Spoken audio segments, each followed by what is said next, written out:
Look at that. Mike, we're live. You got us live. So like right now we're live. Yes. What I'm saying people can see. Well, the They can hear. one or two. I think Maybe. we're gonna triple our audience and maybe hit 3 this week. We'll see. We'll see. That could be sweet. That would be sweet. Hey everybody, this is Wicked Spursy. Mike, Steve, and Dave. We were going to have a special guest tonight. That special guest should be with us next week. If that person's out there listening, we're thinking about you and we'll see you next week. But let me go to you, Mike. Mike, how you doing? I'm not fucking good, Dave. There it is. Let's start out. Just right out the gate. What's wrong, Mikey? So today, pretty shit weekend, right? Starts off. Speak for yourself. Mine was only half shit. I mean, why the pause? Did you have to think about that, or no? I'm getting a thing in my ear with the live stream, and it's fine now. What's it telling you? You broke YouTube with too many. No, it was your stupid voice. That's where I'm at right now. I'm sorry, Dave. I will apologize for that. So no, I go to work today, thinking, God damn it, I'm going to stay away from anyone and everything that has to do with soccer. Because my fucking heart was broken. I knew it was going to happen. My heart was broken anyway. And then for some reason, I went and watched the Giants, the New York Football Giants. Stop with the hand raising, Steve. I'm raising the roof, Mike. Raising the roof. I get it. I'm from the 90s. I know what that means. I was going to say, Steve, like 2003 Steve strikes again. So I go and watch that game and I get harassed by my friends who are Giants fans. And I was like, I don't even know why I'm fucking doing this. Just prolonging the agony. And, for anyone who doesn't know, you're a artist formerly known as Redskins fan, right? Yeah. And the thing is, like, I love watching the NFL, but it's even more enjoyable when the fucking Giants and the Eagles are losing. How about the Cowboys? Feel the same way about the Cowboys? Or is that too old school for you? No, it's fun because the Cowboys, it's fun to watch the Cowboys lose. It's more fun to watch the agony of the other two teams, but the Cowboys, they're going to eventually going to lose. So it's actually more enjoyable to watch them lose, knowing that they're going to lose, but knowing that the Giants have a chance and the Eagles have a chance just ruins everything for me. And I thought Kirk Cousins is going to come out and he's going to be like that, you like that guy, right? That guy throws a fucking 6-yard pass with his entire season on the line on 4th and 8. 6-yard fucking pass. Yeah. So that's Kirk Cousins. I said at one point, I was like, he's going to throw a stupid interception at some point. He didn't do that, but he did throw a stupid pass. Anyway, so my day is getting worse. I get home. Everything's great. Kids are great. I have to decompress with like 4 episodes in a row of my favorite HGTV show, Hometown. Shout out to Ben and Aaron. You guys are my spirit animals. But so I went to bed, got up, refreshed, all refreshed, and thought I'm gonna just avoid all soccer talk today. First fucking thing, I get on the bus to go to work because we have to park remotely. And first thing was some fucking guy comes in, Chelsea shirt on, Chelsea jacket on, says, see a Spurs Arsenal game? And I was like, yeah, I fucking saw a Spurs Arsenal game. I have the fucking Spurs hat on, right? So he knows immediately. Mike, before you go any further, can I call BS on you for a minute? Yeah, go ahead. 6:55 a.m. I got a WhatsApp chat from you talking about a player apparently being in London. You were talking ITK smack at 6:55 a.m. And then at 7:51, you were giving me crap about not being on Facebook. So you did not avoid soccer talk. You started out before 7 a.m. talking soccer. I was on the bus at 6:30, dude. So this is after the Chelsea. Yeah. Kid sighting. So then you were just in. You were like, all right. He had a Chelsea jacket. It was a jacket. It was a blue jacket. You just got fact checked, Dave. I did. Yeah. Fact checked You live. fact checked my facts. So, damn, I got to talk to the research. No, yeah, we department gotta be into work at 7. So anyway, was it a Chelsea starter jacket or what kind of? No, jacket? it was like a blue, like fucking pullover winter jacket with a Chelsea fucking emblem on it. And I'm like, and I said, yeah, I saw the fucking game. I don't need to talk about it to some stranger, absolute stranger. He was all Fast cocky because his fast forward. I guys get into beat the Palace, OR. right?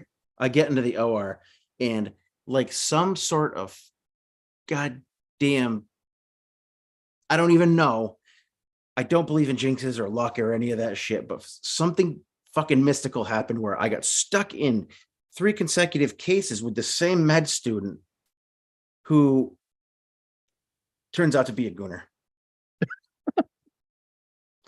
And I'm wearing my Tottenham scrub cap, and my surgeon says, "Oh, sorry about your team this weekend." I said, "Oh, thank you very much, doctor." And then I look up and I can see in this fucking kid's eyes through his mask, snotty little kid. And I said, "You're an Arsenal fan, aren't you?" And he said, "Yeah, I am," with that smile. And I said, "Get the fuck out of my OR right now." And then I said, "No, I'm just joking, but don't look at me or talk to me." And I went about the case. We did the case. It was a fantastic case. And then I get to the second case where I get called back into that room again, and he decides that he wants to come talk to me about the game. So that's where I am today, and that's why I'm so fiery, Dave. I want to forget about it, but I can't because the universe won't let me forget about it. So let's talk about this and get some shit off our chest so that I can move on with my goddamn week. All right, we're therapy for you, Mike. We're here. But first, I should probably ask Steve how he's doing after your 12-minute monologue that you were just on. Steve, I think it was 12, but that's fine, Dave. Steve, how you doing, buddy? I was just sitting here thinking about how you promised me a special guest, and I'm starting to think that the special guests for our show is like the, that girlfriend who goes to another school. You definitely aren't going to know who she is. Are they real? Do they exist? No, actually, Steve, it's the special guest is which Mike is going to show up tonight. That's the perpetual special guest, right, Mike? No, it is the girlfriend theory, and she's from Canada. You don't know Canada, her. yes, that's I'm going to prove myself, Steve, but she does go to another school. That is true. But one day you'll get to meet her. One day, but not this day. Not this day. Beyond that, how you doing, Steve? No, beyond that, I'm fine. I've thought about that game long and hard over the last 24 hours or so. So I feel pretty good about how I feel about it, right? Like I've properly digested it. I understand what happened. I'm focused on what I want to come from it. Which there's a resolution there, like I don't have any kind of lingering doubts or, confused pieces that I need to just massage through. Like I'm settled.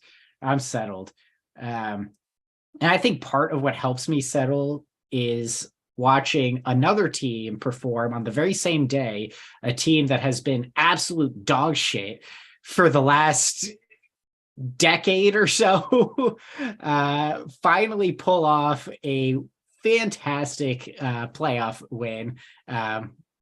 Despite what Mike thinks, that was a quality highlight for me. So yeah, all things in balance, right? Started the morning feeling pretty shitty, finished the day feeling pretty good. And I have resolved all of my issues with the club for now until the next game. All of them. Steve, Mike and I struggle with providing sympathy to you regarding your American football team. For me as a Bears fan, Mike is a Redskins Commanders fan. We don't really want to hear about your playoff victories, and we don't want to hear about how long it's been since you won a Super Bowl. There's a bit of resentment built up. So we know this is tough, but if you can put the Jersey boy away for a little while and show some sympathy, we would appreciate that. I'll do my best. For you, Dave. Thanks. We're gonna call you Meadowland Steve from here on out, and just Am I really that depressing and awful? No, I find, you know what I find? I find that your general mood right now about your football team, the fact that you're content and you're resolved now and you're kind of calm right now. I think it's partially because the New York Football Giants won a football game, won a playoff game, right? No question. No I question. mean, there's some, yeah.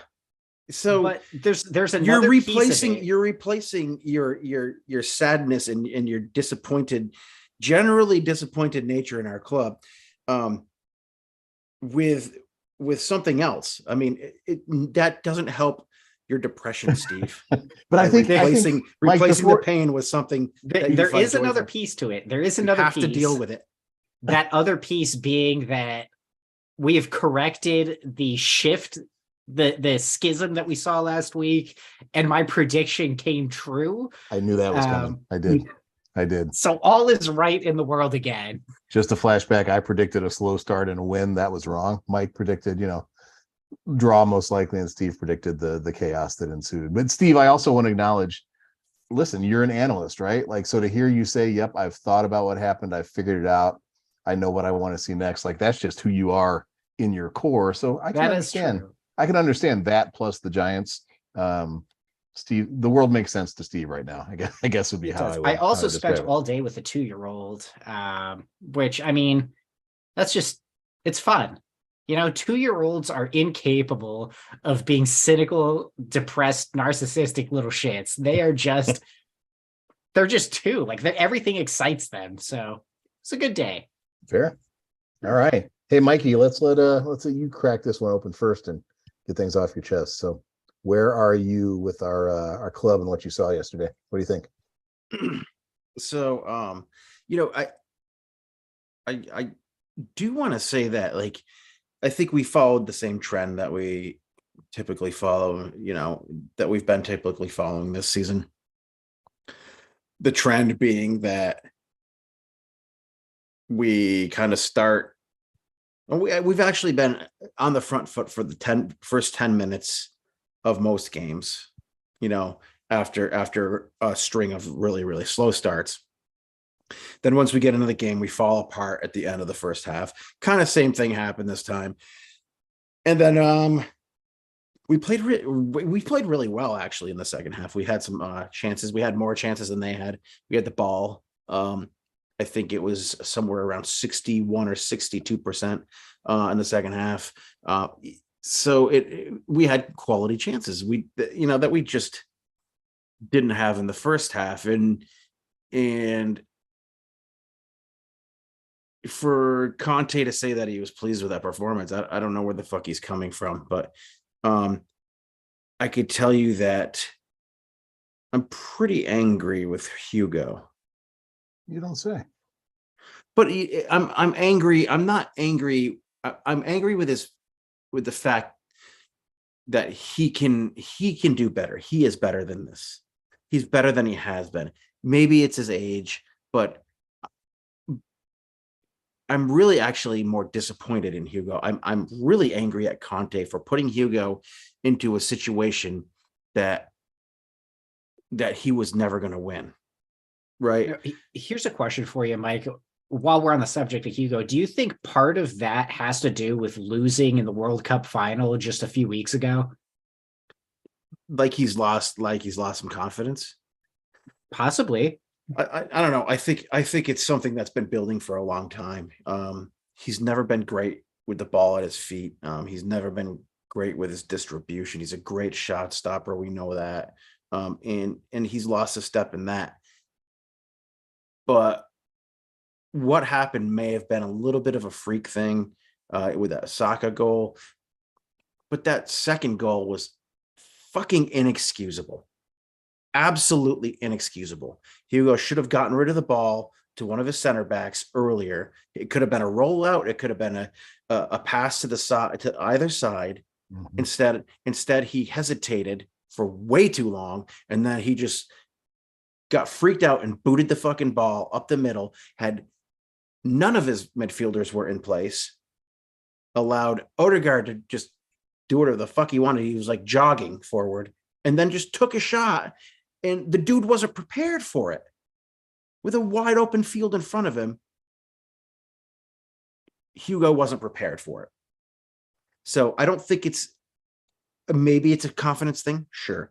But I honestly, like, I didn't see really much good come out of that game at all. Son continued to be terrible. Mike, really quickly on the Hugo thing, can I just say I struggle with every time I see us pass the ball back to him as the keeper, especially if there's any opposition around. Like I just get nervous. I just am expecting him to either flub a pass or to give a half-hearted kick that doesn't get even to the midfield line. You know what I mean? Like it's nerve-wracking every time I see the ball go back to him. Yeah, that's I mean, scary. there was that one sequence where he just gave the ball away, right? Yeah. Like to a dude right in front of him because he hesitated. And I think maybe age has something to do with it. It also, you know, the other thing that we have that really kind of sucks is 2 of our 3 center backs. You know, I gave Longley a lot of credit a couple of weeks ago for being very calm on the ball, picking on some great passes. I mean, he does do that. He wasn't prepared for what was coming at him this week. Mm-hmm. And Dyer has just been Dyer. shocking. Yeah, I'm with you there, Steve. It's been Dyer. Yeah, Dyer being Dyer. That joke's not played out at all either. Højbjerg, Still funny. Højbjerg's been bad. I think Papsar was good. I think he was probably a shining light, even though he is 155 pounds soaking wet. Did get pretty bossed in most of that first half by Odegaard until you know, kind of figure. I still don't know why Basuma wasn't in there. Like there's a billion fucking questions you can ask, right? Yeah, for sure. What does it come down to? It comes down to Conte's team selection, Conte's unwillingness to change his system. I mean, which has been figured out, right? If teams know that if they can make us play through the midfield, they're going to beat us. So why not change your system and put a third midfielder in there? It seemed to work a little better earlier in the season when we had Højbjerg and Bentancur, and then they threw Basuma in the middle. Basuma should have been the guy starting this game. I know he's had a bit of a knock, but he should have been the guy for me starting this game. Sessegnon, I think his time at Spurs is over. We've given him the chances, and I think it's done for him. Other than that, I'm going to let Steve take it away because I think he's got some really good insight into this. I know he started sharing it on the WhatsApp chat, and I told him we could talk about that later. But for sure, Steve, before we come to you, just a quick comment. When I saw the lineup, I was pleased. You know what I mean? Like I saw the back line in terms of the defenders of the 3 that are going to be back there, trust those guys. I saw the Doherty Sessegnon, you know, there are reasons why I'd be excited or at least feel more secure about that. I like Højbjerg, although he's been less good of late, and was excited to see Papsar get play. And then you see Kane's son Kulusevski, and you're like, all right, we got the front line we want, and Richarlison coming off the bench. That's going to be great. Like I was pleased with the lineup until I saw them actually play, and then it's a whole different thing going on because the guys I expected to do certain things weren't doing those things. So Steve, what were they doing and not doing? What'd you make of it? It just seemed altogether listless for me. I mean, bar Sar and Decky, nobody really seemed to be, and I'm going to say Kane too. I'm going to include him in that, but for a very specific reason. I didn't really see anybody hustling or putting any sort of what I would consider a passion into their play. It just seemed like you saw Romero start to boil over a bit, leading to his yellow card. But, that's kind of the player he is. He's always really aggressive and assertive. And Richarlison was angry before he even got on the pitch. Like he was being a prick to people. Yeah. But when you compare like Romero's aggression to Dyer, to Longley, to Sessegnon on the left, it's like there's nobody at his level in terms of aggression. I think, if they want to play out the back like they do, you need players who are going to be quick and aggressive and assertive and really force their way up the field or force their way to making the pass. you don't really get that anything from Romero to the left, right?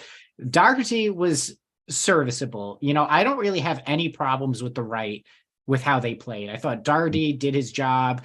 Decky seemed like the only attacker who wanted to make something happen, and he had some absolutely sexy plays, especially in that second half, with how he was trying to force something out of nothing. It didn't that come turn off. he had in midfield was outrageous. Yeah, He he had nobody to give the ball to. Yep. Yeah, I was thinking about how he danced through like 2 or 3 of the defenders, like right to get into the box to play a pass. But that's what I want to see from the team. I want to see somebody who's not afraid to, push it, to really give it their all. And again, aside from, Romero's aggression on defense, I liked what I saw from Sarr, because for me, that was a young guy who, after a certain period of the game, realized there is nothing for me to lose right now. I need to just do my thing. And he, at times, did his thing well. He for me shows a lot of promise. Definitely room for improvement, room to, grow his confidence, to bulk up a little bit. But the talent is there, the ideas, the skills, he's got it all. So I was really happy with him. I hated everything on the left. Son, useless. Sessegnon, less than useless. Højbjerg, I love Højbjerg, but he just didn't have a great game. And I think part of the reason he didn't have a great game is because he had to keep covering for Sessegnon, who was just absolutely like, I don't know what the fuck he was doing, what game he was playing, but he just seemed to make the wrong decision every single time, whether it was playing the ball, whether it was positioning himself, whether it was defending, wrong every time. And it's difficult because when you're playing in a system like that, where the wingbacks are supposed to, bomb up and down, attack, defend, when they're not attacking well and they're not defending well, it turns to that midfielder and the center back on that side to sort of support them in some way. Mm-hmm. But that's not really where either Longley or Højbjerg shine. That's not their best skill set. So it just completely fucking fell apart. I mentioned Kane as being somebody that I wasn't completely disappointed with. And the only reason is because he was in the box defending with some sense of urgency, which is great that he had that urgency, but he's the fucking striker. Like, he should not be that person clearing it from going off for a corner. He should be the guy waiting upfield to receive the ball so that they could, make their break. I don't know what the fuck was going on. It just, tactically, it seemed like a fucking nightmare. Conte really likes this system. I've said it 1,000 times. We don't have the players for it. At some point, he needs to just admit that there needs to be at least a temporary change for him. Play something that the team can do until you can get the players to do what you want to do. If it's a transition period, use it for that, right? Don't force something. Like, don't force players who are going to be out of the club in 6 months' time into a position that doesn't suit them, because you're not going to get the best out of them. You're not going to get results, and it's just going to piss everybody off. The other thing that, and this is not necessarily related to the game, it's more of this, rumor mill thing going around Twitter. But there was that talk about how players aren't really digging his approach to training or his tactics. And to that point, I just want to say I'm of the opinion Conte, until he leaves Spurs for good, is the coach. He's the manager. You don't have to like it. You have to fucking do your job, right? And I don't think any of these players should be considered undroppable. If Son isn't going to perform, if he's not going to do what's expected of him, and I'm picking on him because he can do so much better than he has been doing. We need to keep picking on him until he gets better. Exactly. Fucking drop him to the bench. I mean, we've got players coming back from injury who can fill in on that side. Mm-hmm. Son's got to be benched. I mean, maybe we put Richarlison in the spot that we purchased him to be in. instead of putting him on the right and constantly taking Decky out for Richarlison, where it's clearly not working. Great point, Mike. Great point. Don't even get me started. I'm on the telling substitutions. you right now that Conte is the root of the problems. His inflexibility, his stubbornness is the root of this problem. And the problem is spilling over onto the field. It really is. And I hate to say it, but we're rehashing the same shit we went through with Jose. It's boring, uninspired football.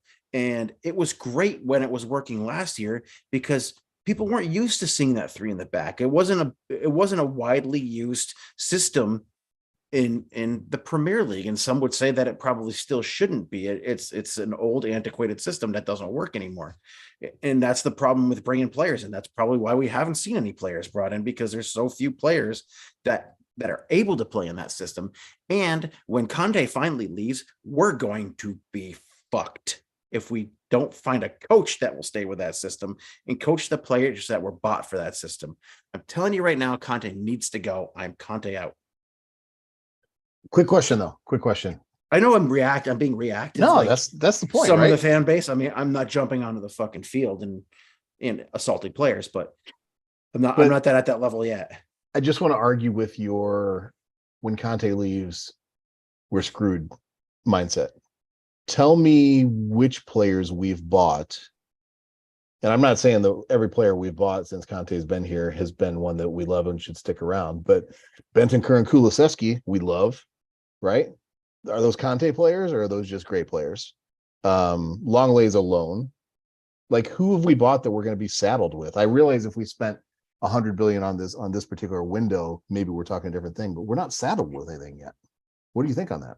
We bought players for Conte, though. Who did we buy? We bought Decky and Bentancur for him. Okay, but are we going to be screwed if he's gone and they're still here? I don't think so. It depends on the system that you're using.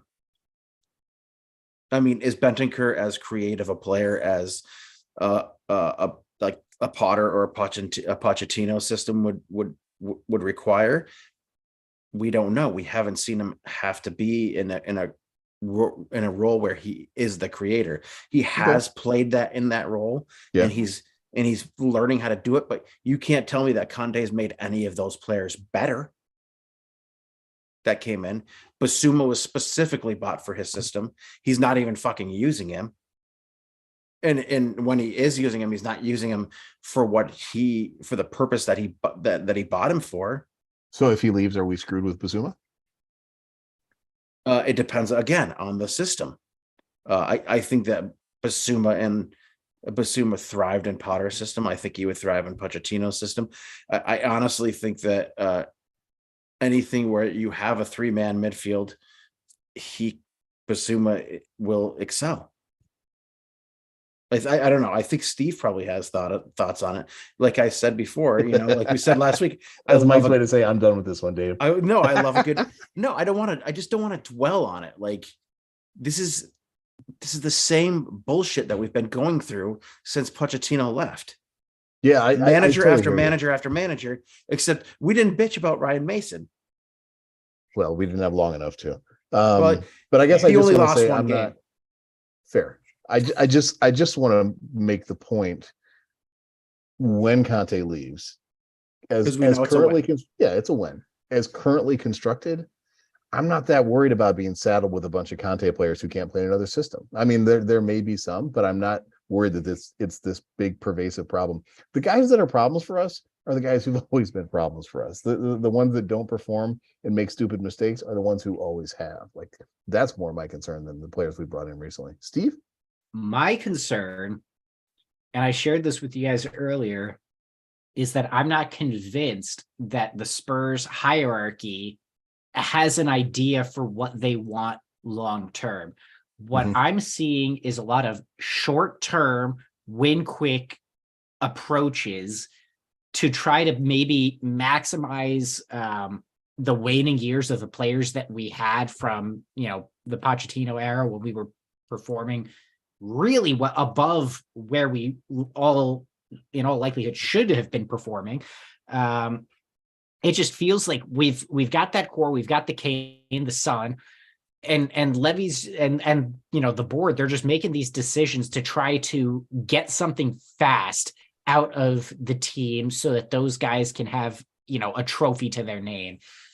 And to me, it's short-sighted because their methodology for recruiting and for building on Spurs as a club is with that long-term plan in mind, right? They're not making these impulse buys that we're seeing from Chelsea. They're not dropping $100 million on some fucking player because they need a player in that position. They're not doing that. They're still taking that measured approach to recruitment, which frankly I like. I know there are people out there in the Spurs fandom who want us to just pull the trigger and buy these really expensive, flashy players. But I prefer the more methodical approach of, let's really get somebody who's going to be a good fit, who's going to be with us for the long term, who wants to play for the club, and isn't it just doing it for a fucking paycheck. I like that approach. The problem is that's not Conte. That's not what you expect from Mourinho, from Conte. It's the antithesis of their win now attitude, right? They need those flashy players in to do a job right away. So for me, the blame is firmly on the Spurs hierarchy. Either decide you're going to stick with Conte for the long term, which I am okay with if that is the commitment from the club and they follow that up with action, right? We have seen fuck all this window that would support or refute Conte staying on long term. And I think that's part of this gamble with Conte, right? You get him the players, maybe he stays on, maybe he doesn't, right? But the fact of the matter is the Spurs hierarchy aren't committing one way or another. If you want Conte, give him the fucking players, let him cook. And if he fails, he fails. That's just life. That happens. If you're not committed to Conte, if there is any doubt at all, fucking cut ties with him and get somebody in who is going to be a long-term project manager. I'm done with these short-term solutions. I don't want Conte out, bring in Tuchel for the rest of the year. That is the dumbest fucking take that I have seen going around social media so far. Tuchel is not going to come in. He might get some results for the last half of the season, but he's going to fucking suck all the life out of it next year. We're going to go through the same thing we've seen with Mourinho, with Conte right now. Either back the fucking manager, get him the players that he needs, get him to commit long-term, or just admit you've made another fucking mistake, move on, and find somebody who works with what you want the club to be. Tuchel's a fucking weirdo too. He is weird. What a fucking weird dude. Hey, Crybaby. I don't need a baseball cap wearing manager. I'm sorry, I just don't. Jurgen's gonna need a job soon. He might be interested. Yeah, he wears funny glasses. He also complains about everything. Like those clear things that he was wearing a clear seasons ago. I do. I like that. I like it. Yeah, he's an old hipster like you, Dave. You should get a pair of those, Mike. You look pretty solid with the clear glasses, the beard, and your Spurs scrub cap. I'd love to be able to just have contacts, Dave, but I can't get my finger near my eye. It just freaks me out. Hey, I just want to say one thing before I ask a really important question. I'm wondering if all along it's been Levy and Fabio who've been playing 4D chess with everybody else, right? Like, no. Is it all just throwing it out there? No, we have two of the most stubborn motherfuckers pitted up against each other, and we got Don Fabio in the middle trying to play nice with both sides, and it's not working. I think Fabio is exhausting the argument that you bring in a world-class manager. I don't know if you guys can hear me because I froze on my own screen, but here we are. Is he exhausting the belief that you bring in a world-class manager? Is he proving the point that even with an Antonio Conte, you got to have a project and you got to build a team? Again, I'll go back to, I'm not that worried about the players we've been bringing on board. It might be 4D chess and we're all playing checkers, just something to think about. But enough of that. Let's have some fun. Levy's not Kraft and Conte's not Belichick. Fair. Let's have some fun though. You ready, Mikey? Yeah, I'm always ready. This is my favorite segment. Steven? Why? You know why? Well, I don't know. What segment is it? I wanted to ask Steve if he had any questions to ask. I do, as a matter of fact. Okay. I do have a question. I do. And I'm sure that everybody, all of our viewers watching us live on YouTube right now, they're all dying to know all two of them. Hey, Mike. I what you think I know. drinking? I think I know who those two are actually as well. Believe it Is or it the not. two of you? Are you guys like signed into the fucking stream? Trying to Negative. post our Negative. numbers. It could be my mom and my dad separately. I'm on sitting across from each other in the living room, shaking their heads at me. and Steve, I'm on hotel Wi-Fi here. I'm holding on by a thread, man. I don't want to mess with that at all. Oh, Dave, you know, he didn't get the company credit card to pay for the fast Wi-Fi. So For the upgraded Wi-Fi, no way, bro. Go with the open guest network. Just tell our fans what you're drinking. Oh, hey, imagine that. It was what I thought it was. My favorite segment because it's all about me. It's all about the beer. We've known that for a long time, Mike. I'm just glad that you finally Yeah. admitted it. So that's good. Well, Steve, since you asked, today I have a new one that I haven't had from a brewery that I really enjoy. This brewery's in Colchester, Vermont. I believe it's Colchester. I don't know what is that what they're claiming? Yeah, Colchester. They're over Fort Ethan Allen area. They're called Green Empire. They have a great they brew a lot of IPAs. We'll just put it that way. This one is a double. Like everyone else in Vermont. Yeah, I know, but like there are the few that are like just like perfect, right? They brew one called Side Business, that I really, really love. Yeah, I've had that one. Yeah, first time I tasted it, I thought it was like Fruit Loops. It tasted like Fruit Loops to me. This one's called Unit F. It's 8.4% alcohol. So I've already had a gin and tonic today, and I just had a beer from Pro Pig called Little Fluffy Clouds that my friend Terry brewed over at Pro Pig. But this is Unit F from Green Empire. I'm just going to crack right into this, get it going. It's got a cool label. It's like paint splotches. Really cool. I love can art. It's one of my favorite things. You got any history on the name Unit F? You know what that means at all or no? Not a goddamn clue. All right, we'll have to figure that out. It might have something to Get the research. Some might department have on something to do with where they're located in Fort Could be. Ethan Allen. So Fair. this is already pouring very hazy. I should probably do that. It might be a tribute to a political punk band out of Southern California called Unit F. They have almost 1,400 likes on Facebook. So yeah, maybe That's on par with Wicked Spursy. A punk band is on Facebook? yes, as a matter of fact. That sounds a little suspect, Dave. You're right. As the kids would say, that's a bit sus. Sus. That's what the kids would say.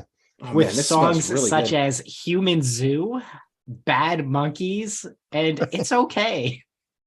All right. Yeah. Unit F. Yeah, they're probably one of those straight edge bands. Fuck them. Can you be straight edge and political punk?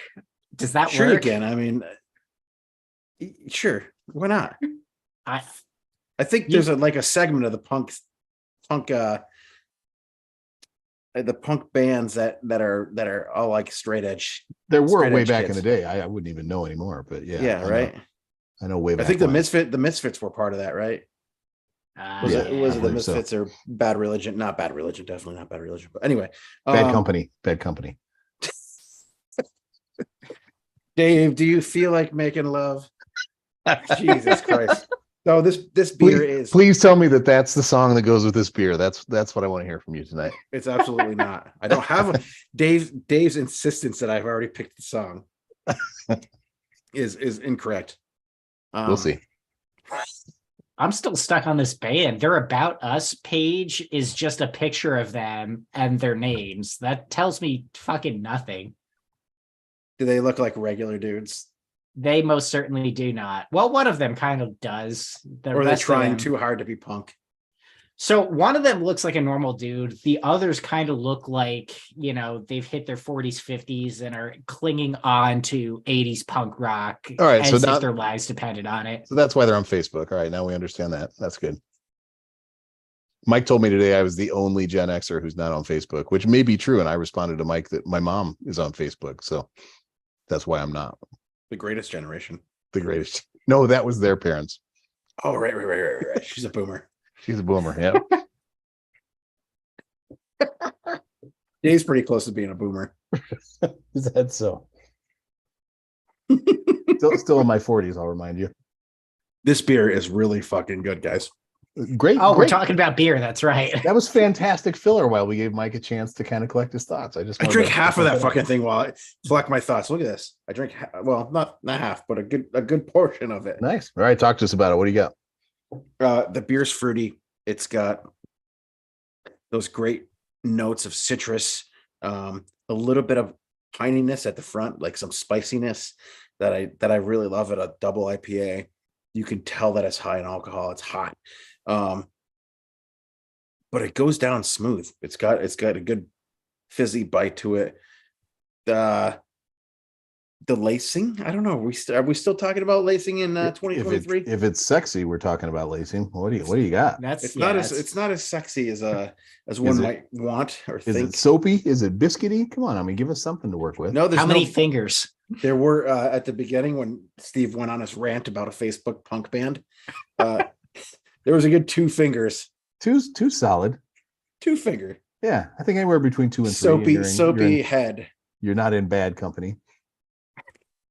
See what I He's making did? it happen. I know he's subtly trying to suggest shit. He's subliminal messaging. I'm sorry.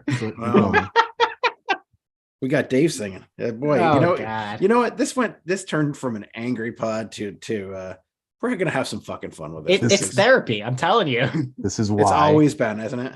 This is why we do what we do. This is why I'm okay right now, and I'm not freaking out that we only have 2 live streamers. That's okay. At the start of this episode, Mike, you called a kid a snotty med student. That's where you were like a half hour ago, and now look at where you are. He's still a snotty med student. And a gooner on top of it, right? Yeah. Nothing's going to change that. His name's Sam, by the way. Sam, I know we talked about this. You're okay to listen. You're not okay to comment on our shit. I just want you to know. That said, this beer is fucking fantastic, dude. I like this more than the beer that we had last week. So if that gives you guys any inkling as to where to put your ratings, this beer for me is one of the top 10 beers that I've ever had. Really? Yeah. Top 10. Wow. Yeah. Wow. Steve, I'm with you on that prediction. Let's see how it plays out. 4.4. Oh, so close. 4.5 was the this number. Beer, you know how good this beer is? This beer is one of those beers where I don't know if you've ever seen the movie Beer Fest. Yes. Not a very good movie, but I have seen it. It's a fantastic movie. I don't know what you're talking about. But all right. All good. Keep going. Yeah, so this is Super Trooper guys, right? Right. So Farva, the guy who plays Farva in the Super Troopers movies, gets stuck in the beer fermenter, right? He falls into the beer fermenter. He gets thrown in the beer fermenter, gets stuck in there, and tries to drink his way out. Right? That's who I want to be with this beer. With this beer, Mike. Let me ask you. I want to drown in a vat of this beer. That's how much I like it. If you were going to don't drown go much higher than 4.5. No, I can't think of when I've heard you go above 4.5. Like in my life. Mike, they describe it on their website as 8.4% double, layers of El Dorado and Citra hops, pleasantly soft. That's where it is. Pleasantly soft, full-bodied, washes over the palate with waves of mango, sweet citrus, and fresh pineapple juice. Are you on board with that? Yeah, absolutely, man. Does Lone Freighter got anything online about this bad boy? Or I don't know. You'd have to look that up. I don't give a shit about that dude anymore. Are we not talking about him in 2023? He's 2023. We're on 2022, Dave. It is 2022. Can I point out maybe even 21? We made the gender biased assumption that Lone Freighter's a guy too. We didn't make that gender biased assumption. We know that he's a guy. I think we went through this last year. Dave. Was he like? Does it say Lone Freighter he him after his name or what? What do we got? No, I think it had his first name on his profile. Yeah, okay. He's a dude. We went through this. That was a whole other pod. I must have missed that one. Sorry. No, I know. That's why I'm saying you might be an actual boomer because you're starting to lose your memory. We've done like 85 pods. Got a guy some slack, man. Yeah. Oh, well, I think this is 84, right? 83, 84. Something like that. So yeah, 4.4. Perfect. Song? And the song. Oh shit. Dun it, dun it, dun. We'll keep singing if it's gonna. Mike's gonna be singing that to No. Amy later. He's gonna be like, "Hey, baby." No, you know what? I love this song, and I said the word earlier. I'm this Smashing Pumpkins Drown. There you go. Huh. That's a great fucking tune. It's a great band. Yeah, absolutely. It is. And they're That's back. true. They Very just nice. released another album. Because that's what you should do when you're in your 50s, right? Yeah, I mean, Billy Corgan's still a fucking weirdo. I don't know. Always has He been. might be weirder than Tuchel. Pretty close. That's a close race. I'm not sure which horse is winning that one, but yeah. Tuchel, yeah, I know, but Tuchel's weird. Like I think he like picks his nose and eats his boogers. That's the type of weirdo he is. With his running cap. It's not even a baseball cap. It's like a running cap with Tuchel. It is. At least Jurgen Klopp wears a legitimate. Well, he doesn't. trucker He hat, doesn't you know? flip the front of it up the bill, right? Yeah. I'm sure he's got one of those somewhere. It is skinny jeans. Hey, this has been Hey Mike, what you drinking with Green Empire Brewing Unit Up. Well done, Mikey. Thanks, buddy. High rating. I can't wait to hear something higher than that if we ever get something that way. I'm We'll see where it definitely goes. having another one of these. Perfect. To go upstairs. Yeah. You have our permission. No problem. Thank you. Thank you. All right, let's pivot to we got like 15 minutes left. What do we want to see in the future, Mike or not? Steve, I know you said earlier you had kind of figured out what happened and you had a good sense of what you wanted to see. What does that look like to you? Commitment. Plain and simple. I just want the club to fucking commit one way or the other. Like I said earlier, we're over halfway through the transfer window. There's been no movement. It's been radio silent. We had that message to the supporters trust last week where they said, we've got, things working in the background. We don't want to say anything until our financials are posted in February, until the window's closed, which I can respect, right? You don't want to give away your leverage to save face with supporters. It's a very nearsighted solution. So I get it, but I want to actually see something soon. Yep. And again, I don't care if they back Conte. For me, Conte is a proven winner. His work can be done at Spurs, but it will take investment to do that. And I want to see that investment if they want to continue with Conte. If they don't want Conte, I want them to just flat out say, he's done in the summer, like just put up with him until the end of the year. I don't think we're in danger of relegation. We're definitely not making top 4 at this rate. I've kind of already chalked that one out. So just, we'll keep him, he's here, he's on a contract. When his contract's over, we're not going to pick up the option to renew. Bring somebody else in and start fresh in the summer. But I just want commitment from the club one way or another. You can't keep doing things 2 different ways. You can't keep getting short-term managers and recruiting for long-term projects. It just will never work. We need to stop doing that, and we need to decide which path we want to take. That's all I want to see right now. Back Conte, sign the players. Don't back Conte, sign different players, and just tell the Spurs fans, all of us out there, I'm sorry, put up with it for a little while longer. We'll do better in the summer. Steve, if the answer was not back Conte and that decision's been made now, would you rather they just cut ties now or lame duck him all the way to the end of the season? I would rather, I wouldn't be upset if they just lame duck him to the end of the season. I mean, you bring somebody else in, it's just going to be more chaos, more bullshit. I mean, maybe you get some results, maybe you get that new manager bounce, but unless there is somebody out of work right now who is willing to step in without, in the middle of the fucking January transfer window and take control day one, I would rather they really think long and hard about who they're going to bring in to replace him long term, and again, if it's not going to be Conte, I don't want to see some other fucking half-ass Chelsea reject bullshit. Fuck Tuchel. I don't want to see him at all. When Lampard gets sacked, I don't want to see Lampard's name in the running. Do you want to see Potter? I'd take Potter. Chelsea. Steve, can I point out? Is he going to count as a Chelsea manager if he's only there for like 3 months? I would rather get somebody in because they ruined him. Yeah, I would rather get somebody in with fresh ideas who hasn't been run to the ground by Chelsea. I don't care if it's Premier League proven either. If you need to get somebody like the popular name going around is Gallardo, the former River Plate manager from Argentina. Fuck it. Like, this guy's highly rated. He's ambitious. He's got, the energy, the vision.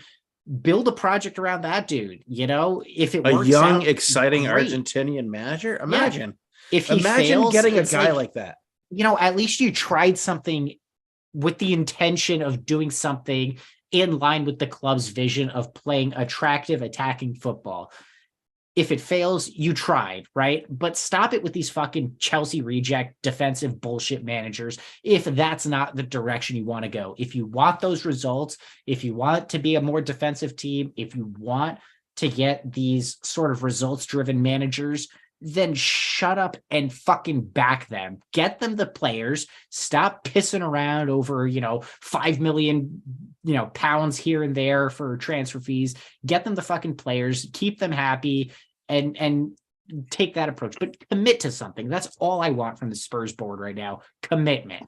Steve, totally agree with you, but I want to say 2 things really quickly. One, I've always been a fan of Thomas Frank, the Brentford coach. Watching them come up through the championship, I'd take him any day of the week. Second, on board with everything you said, but realize we are still talking about a team that for the entire first half of the season has been 4th or 5th in the table. Like, we're talking about a 5th in the table team as opposed to a 14th in the table team. I realize the trajectory and I realize kind of the writing we all see on the wall, but it's also interesting that we're talking about a team that's 5th in the table. Well, we were talking positively at the start of the season too. I remember we had maybe it was the second or third game of the season. We were talking about how comfortable we felt with our defense, about how they didn't bother us. And now here we are ripping them to pieces because they're a liability, all of them. How things change, but I honestly think Conte could turn it around if he felt like he could commit to the project. And in order for Conte to commit, Spurs have to commit. And for me, it goes right back to the hierarchy, to the board, to Levy, to fucking Joe Lewis. So yeah, I'm meeting with them next week. So I'll put in a good word. Yeah. Mike, what do you think needs to happen? Let's go. Where's it got to go? I kind of agree with Steve. But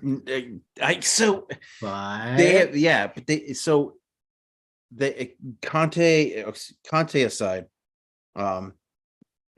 you slot anybody in, it's a fucking Mad Libs, right? Any proper noun / soccer manager from the past 4 managers that we've had, just slot the name in. They've not been backed. They won't be backed because, and I'm going to say the name again, Dave, and you're going to fucking really hate me for it. Daniel Levy is playing. I'd never hate you, Mike. Okay, thanks, buddy. Daniel Levy is playing this game with his and Joe Lewis's money, like the Chicago Cubs did to their fans. All right, you got too far. No, I have not. And you're going to like this, Dave. No, just by talking about them, you've gone too far. No, that's why I said you're going to hate. So no place for them on this podcast. Anyway, I think that our special guest would have agreed with me.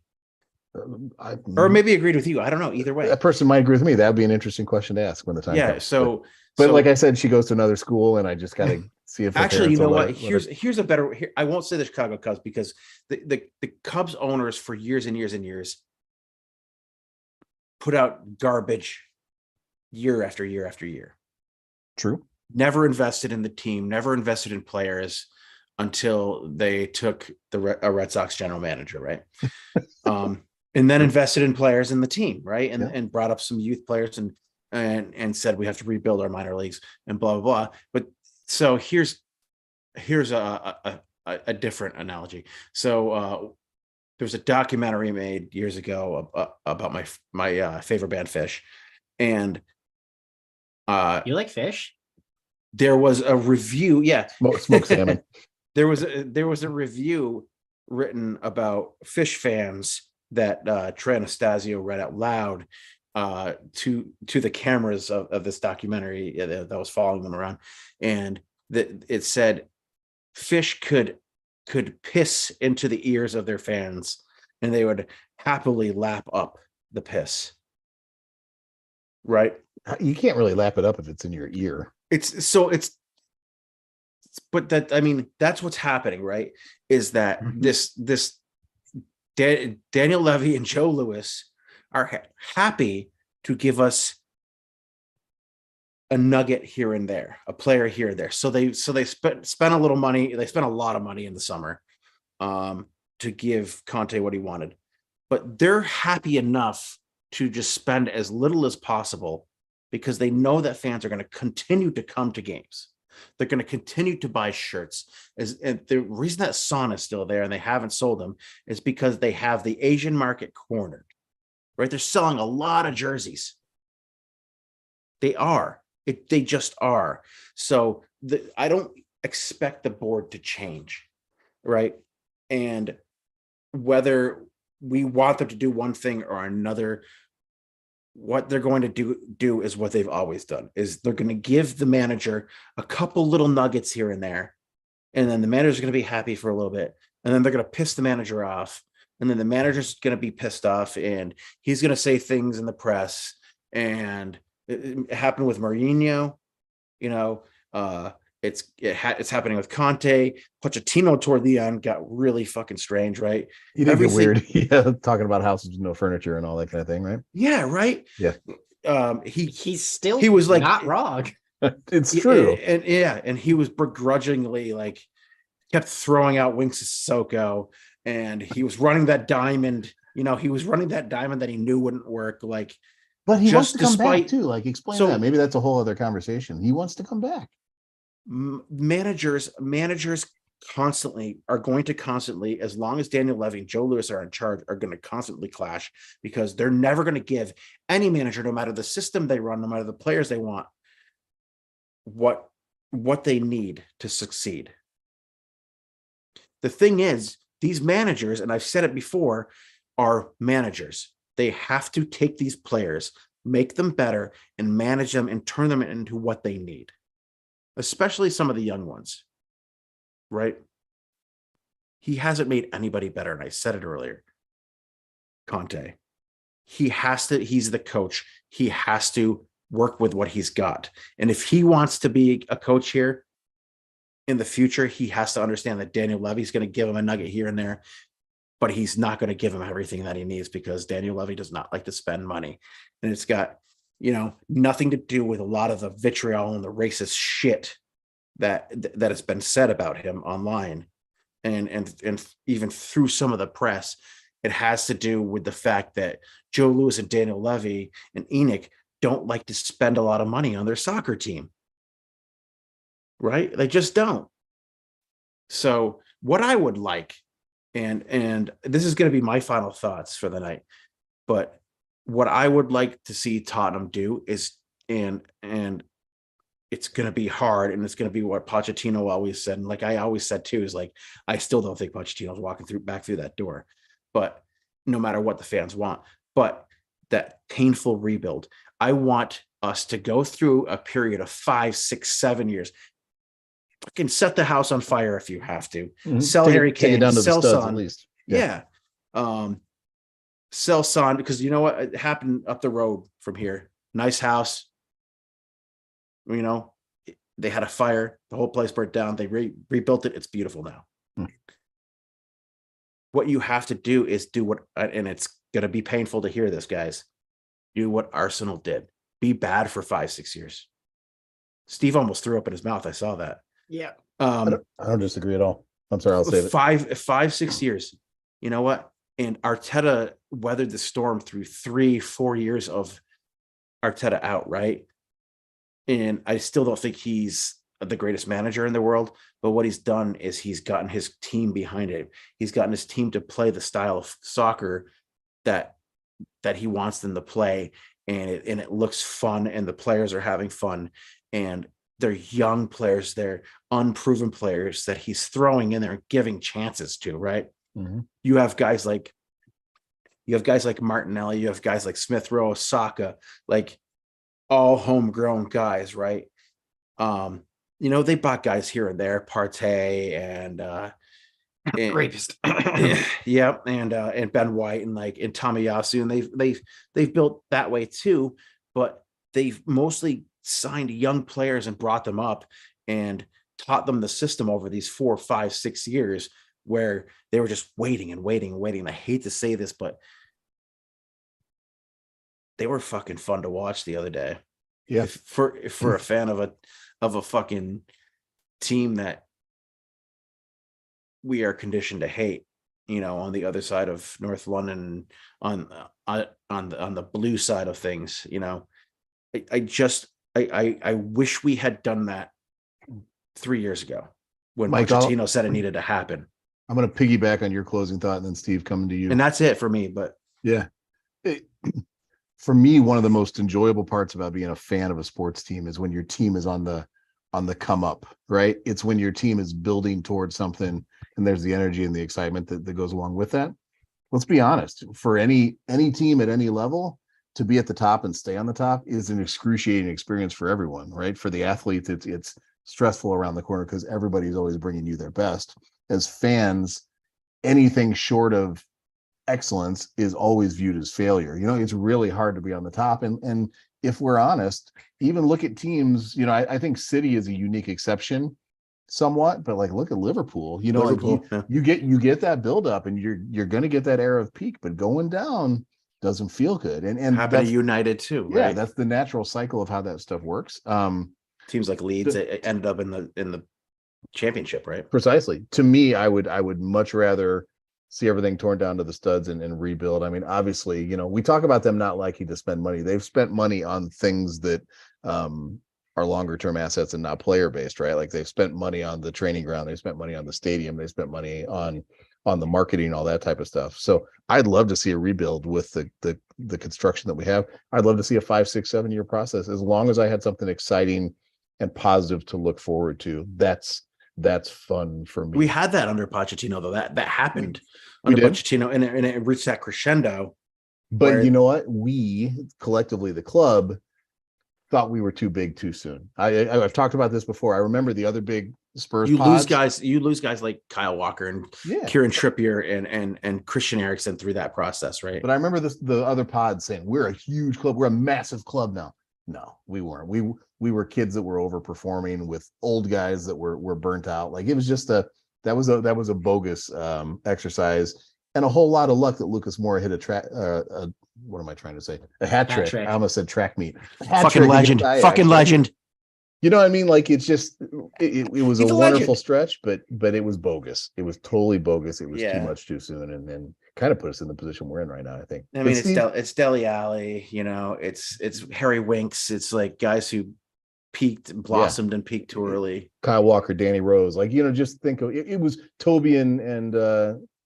You know what I mean? Like and those guys didn't peak too early, but it was a different world, and we looked like a bigger club than I think we actually were. Steve, how about you? What do you think in terms of closing thoughts?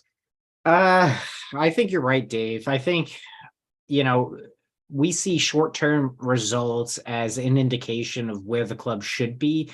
And we don't necessarily factor in where we have been and the direction in which we're going, right? So I think you're spot on. We're not a massive club. We're investing to become one in the future. We're right now, I liken us more to a business. We are a incredibly well-run business. We've got a fantastic stadium. We've got events coming in. We've got multiple streams of revenue. We are well run. I have no fears in my minds that if we sold the club and we got some schmuck off the street to run it for a few years, we would still be okay. Like it would take like Elon Musk taking over Twitter levels of incompetence to tank what Spurs have right now, because they have built such a solid financial structure. But Spurs fans don't watch a club to enjoy the business side of things. We watch to enjoy the football side of things. So when we're not doing well there, that's when you get the people calling for Levy out, Enoch out. I have no doubt in my mind that in the next 5 or 10 years, they will leave. They will go. They'll sell the club for, maximum profits. When they're ready to go, right? When they are ready to go, not a moment sooner. And we will get another, group in to run the club. That is the only time I would consider us taking a step further towards being that top tier club. Right now, I consider us in transition.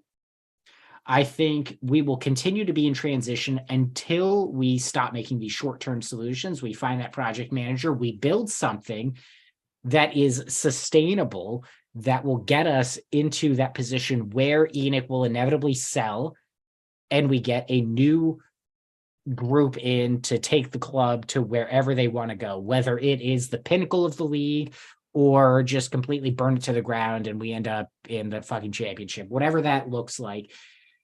But until that happens, I can't consider us to be at that City level at all. Not the Chelsea level, even though they're underperforming. They still have the influx of cash. They can throw money at it. United, same sort of thing. They're working back towards that peak, but we are not there, and we won't be there for a long time. But that's not to say we can't make positive steps now to get us to that maximum profitability for them to sell the club. Valid point. Got to decide where there is and then work on getting there. Correct.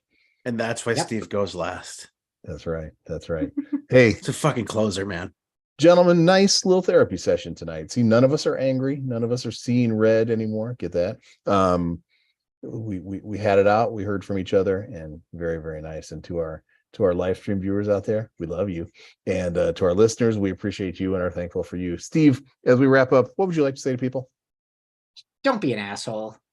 And Mike, what would you say? Cois.